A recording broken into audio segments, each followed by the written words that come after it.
Yesterday, a strange fire surged through me, a red-hot wave of energy and positivity. Today, though, I woke up cold and hollow, a miserable shell with the familiar grip of an oncoming sickness. Something about it all felt wrong, as though there were dark hands at work, clawing at my vitality, smothering my spark. And I was livid.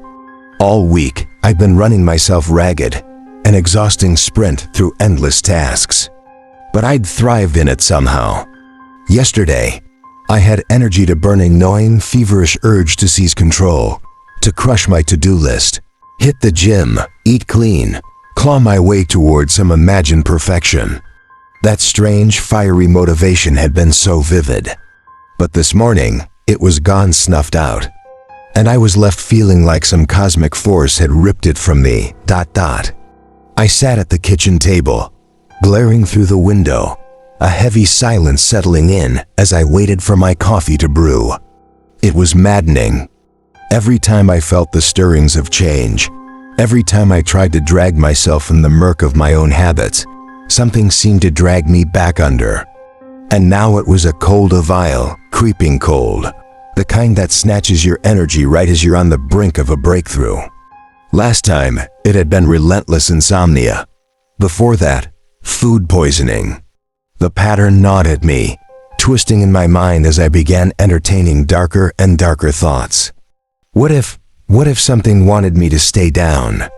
Some cruel design, some malignant intent in the universe, waiting to extinguish any spark of hope. I tried to retrace my steps, thinking of last week's grueling days, the relentless work that stripped me of everything but focus. Barely any food, hardly any caffeine. Was it possible that in starving the indulgences, I'd touched a raw nerve in the fabric of reality?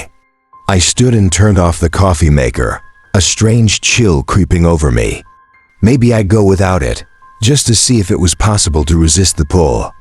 But when I returned to the kitchen later, the coffee maker was back on, the low hum thrumming through the quiet space. My roommate was there, bleary-eyed, zombie-like, staring down into his own mug as he mumbled, "You want some?"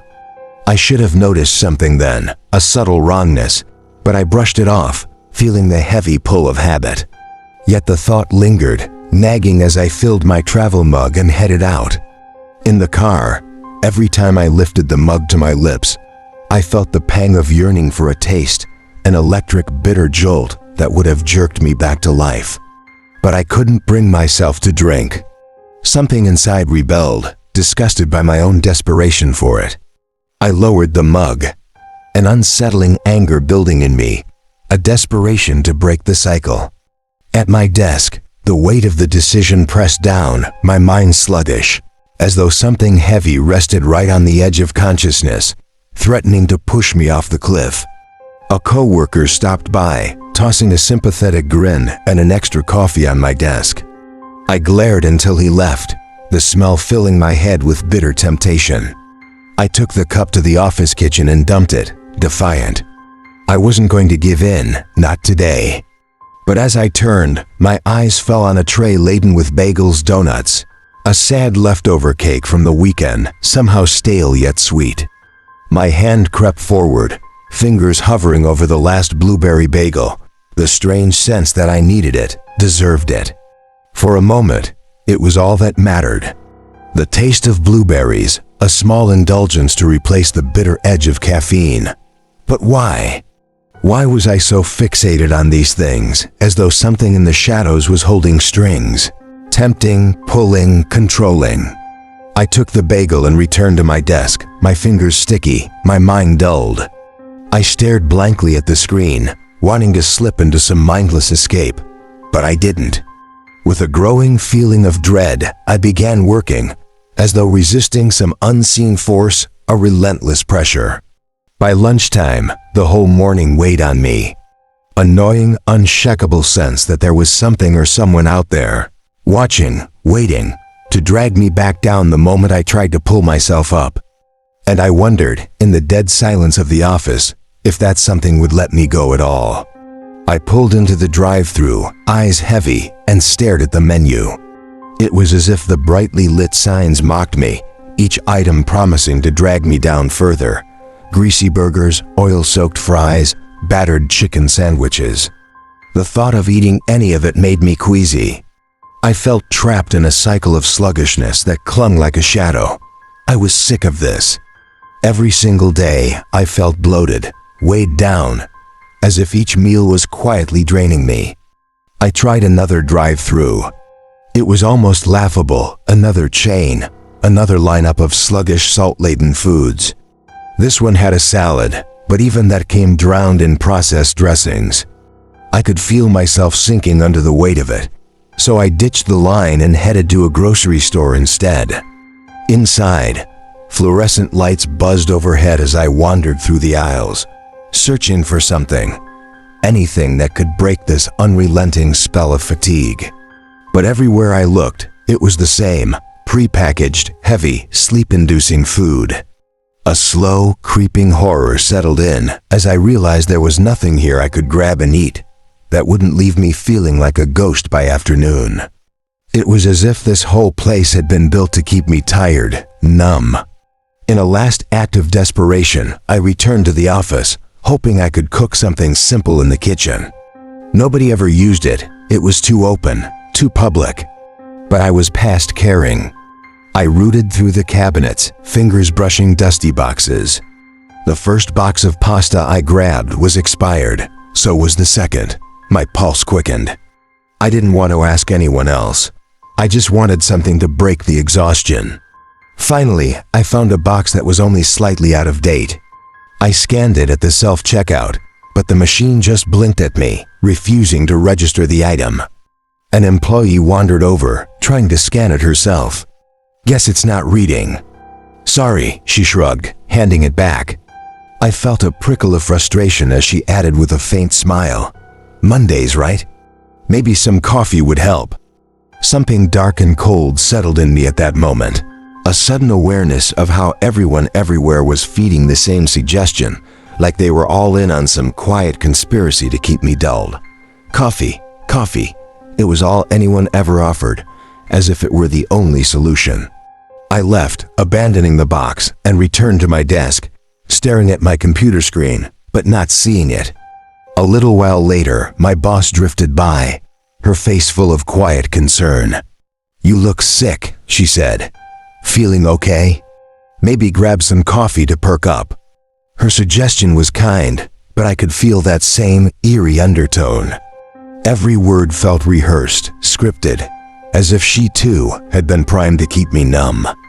An hour later, a coworker dropped by, an oversized Chipotle burrito clutched in his hands. "Hey, I heard you were feeling off today. We had some extra food from a lunch order," he said, setting it down in front of me with a smile. He turned away before I could answer, leaving the heavy foil-wrapped meal on my desk. I stared at it, unmoved. When he was gone, I tossed it in the trash, the thud oddly satisfying. Near the end of the day, I slipped out the back, avoiding any chance encounter. Just as I reached the exit, I spotted my boss and a few other coworkers near my desk, casting glances toward my empty chair. A strange satisfaction crept over me. I wasn't there. They couldn't reach me. Outside, the evening air felt thick, and I drove home in silence, resisting the pull to turn on the radio, to drown out the strange feeling of clarity growing in my mind. That night, for the first time, I slept like I hadn't slept in years. It was deep, almost unnatural, an all-consuming rest that left me feeling alive. When I woke, I was met by the oddest sight. My roommate stood outside my bedroom door, holding a steaming cup of coffee. "Hey man, thought you could use this." The familiarity of it chilled me. I took the mug and thanked him, though I never intended to drink it. I set it down on my nightstand and looked out the window, feeling somehow sharper, clearer, as though seeing the world through new eyes. My body felt lighter, my mind finally unshackled from some invisible weight that had clung to me for so long. On my commute, I let the silence envelop me, realizing how unsettlingly normal I felt. I could feel the road beneath my tires, the cool air filling my lungs. I didn't need music to numb the experience or coffee to shake off the morning fog. For the first time in as long as I could remember, I was awake, and it was terrifying. I sat there in my car, tense, hyper-aware of every thought slipping through my mind. Time slowed, dragging out like sticky, clinging molasses. At each stoplight, I let my eyes drift left and right, watching other drivers in the silent glow of their cars. They stared straight ahead, hollow-eyed, unblinking. Some bobbed their heads to unheard music, but their vacant expressions betrayed that none of them were truly awake, not like I was. At one light, I counted 3 whole minutes of everyone just staring, frozen. No one blinked. Could that be real? Surely I just missed it. Back at the office, an odd sight greeted me. An elaborate, perfectly frosted cake sat on the kitchen table, flanked by precisely stacked blueberry bagels, a mountain of them, 20 at least. Their smell wafted through the room, delicious and almost too inviting. But something about the setup made my stomach twist, so I didn't touch a thing. Not long after, my boss wandered by. "Hey, Starbucks brought in a barista for a free coffee tasting." She chirped, an unsettling brightness in her eyes. "I'm off coffee," I replied, managing a weak smile. "Really?" She tilted her head, scrutinizing me. "You look really tired. Are you still feeling sick?" "No," I frowned, feeling strange under her gaze. "Actually, I feel great. It's free though. You should really have some coffee." Her voice had an odd, almost insistent edge. "Really," I said, forcing my tone steady. "I'm fine." "It'll be fun," she pressed, her smile stretched thin. A chill crawled up my spine. "No, thank you," I said, sharper than I meant to. Her eyes darkened before she rolled them and walked away, muttering under her breath as she joined the others crowding the kitchen.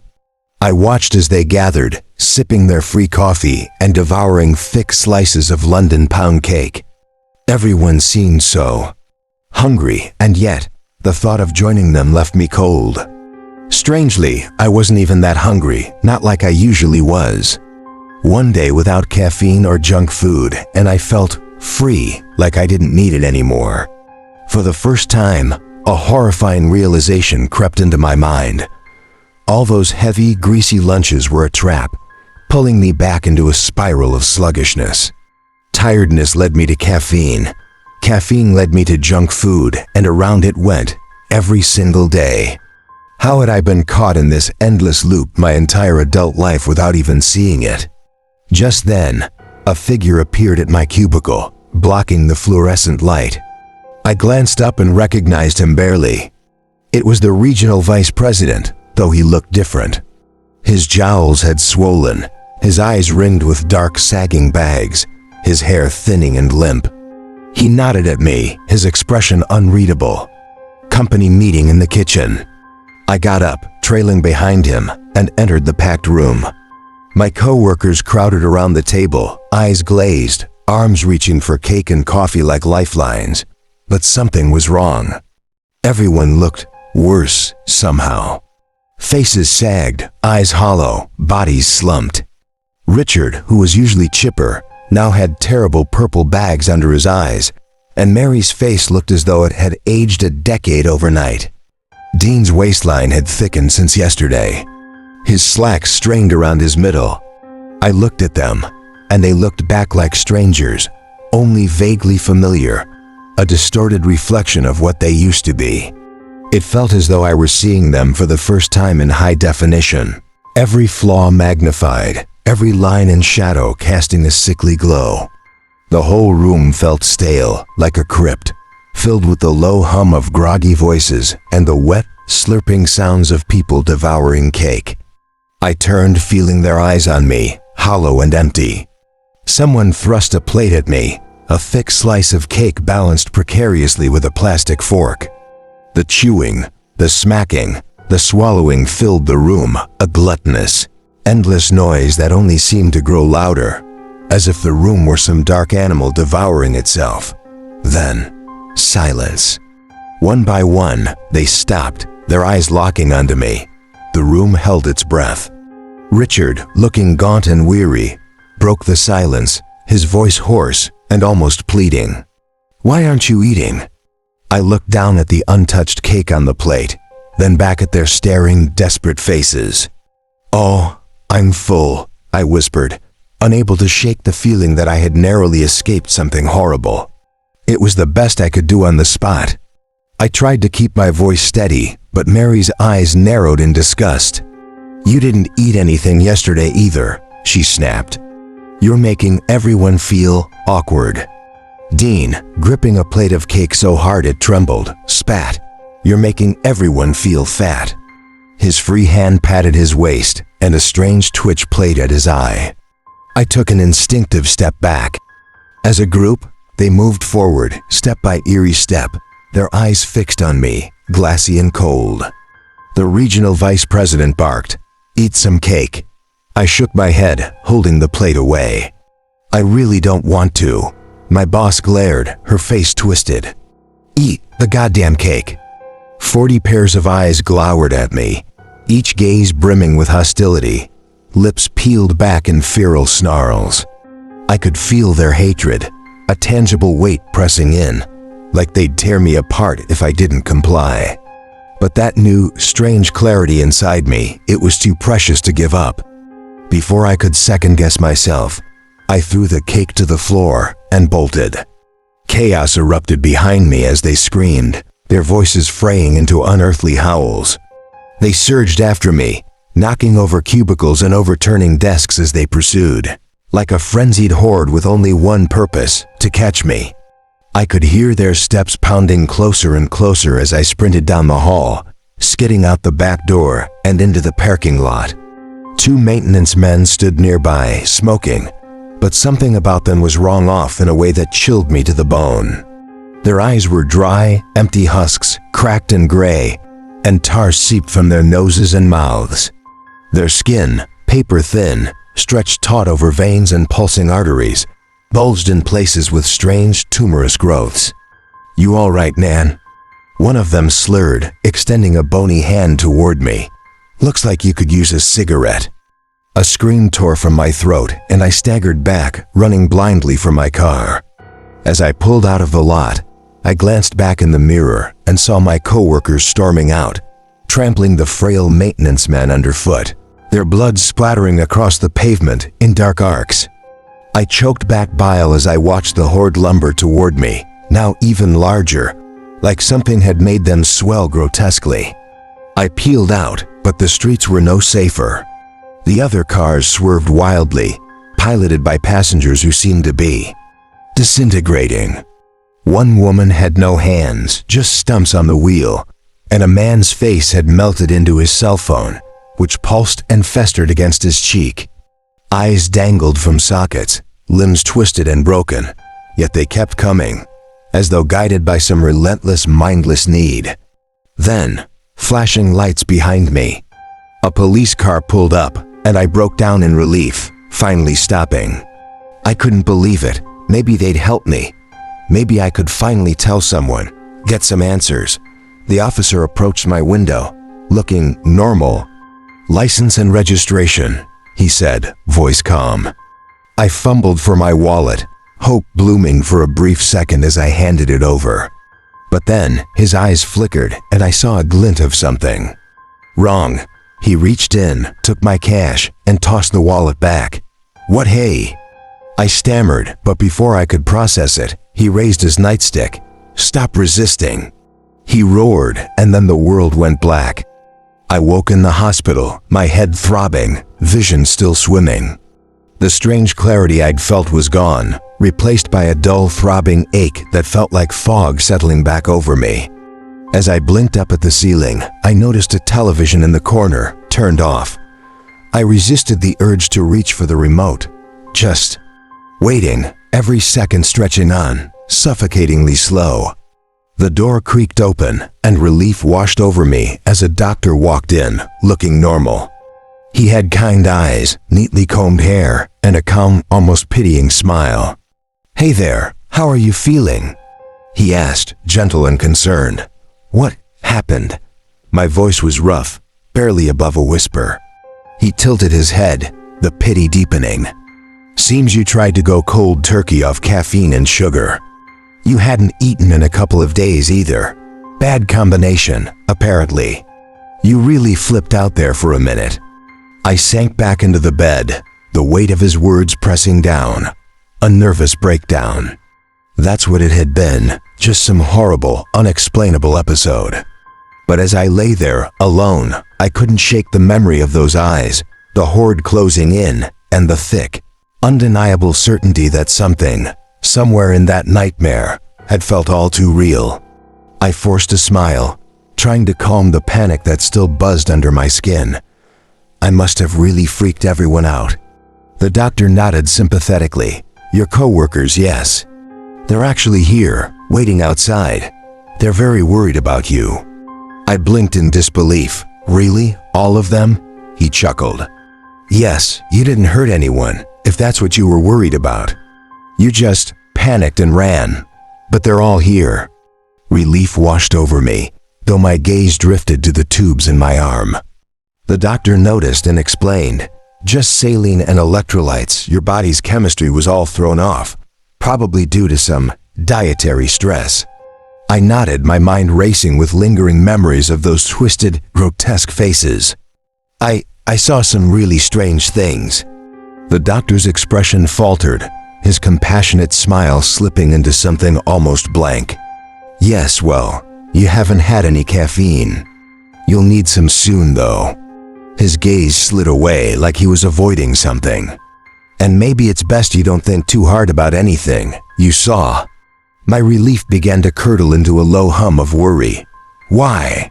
But he only pressed his lips together and left without another word. A nurse arrived shortly after, helping me up. I felt weak, my legs like water, so she brought a wheelchair and rolled me toward the waiting room. As we got closer, I could see my coworkers huddled there, their faces a mixture of worry and relief. They had all come out to see me. It felt strange. Had they really left work for this? As I drew near, something made me shudder. Dean stood with his arms crossed, but his waistline was much wider than I remembered. Almost bloated. Mary looked ancient, her teeth yellowed and crooked, her skin slack. And Richard, his scalp was mostly bare, only a few lonely gray strands clinging to the edges. A sick realization washed over me. This wasn't some lingering delusion.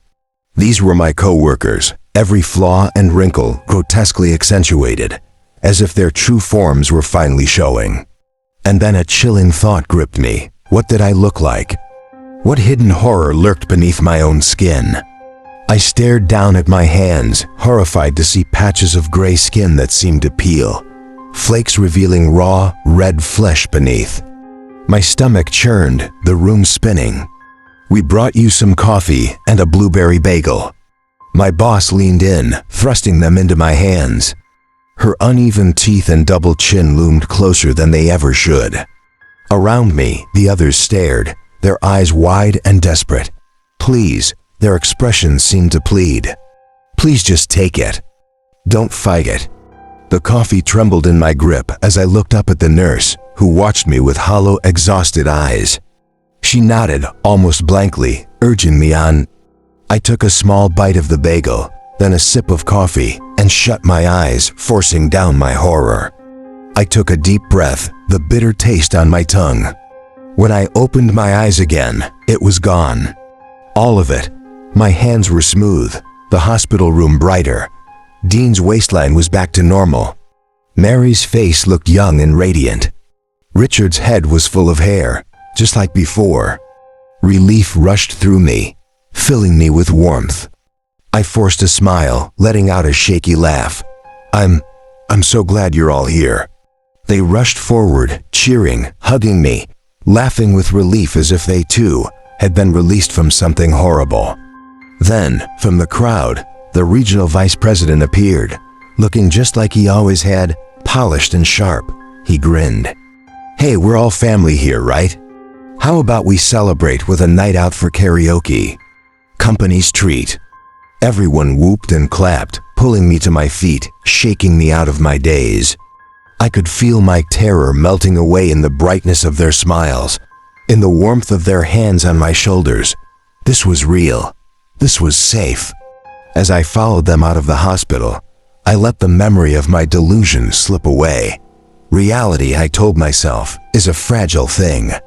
It must be carefully defended. Even a simple dietary slip could pull you under, twist your mind, make you see things you'd rather not. But deep down, I knew I'd have to keep my diet in check. Because if I faltered, if I ever went without again, who knows what might come crawling back.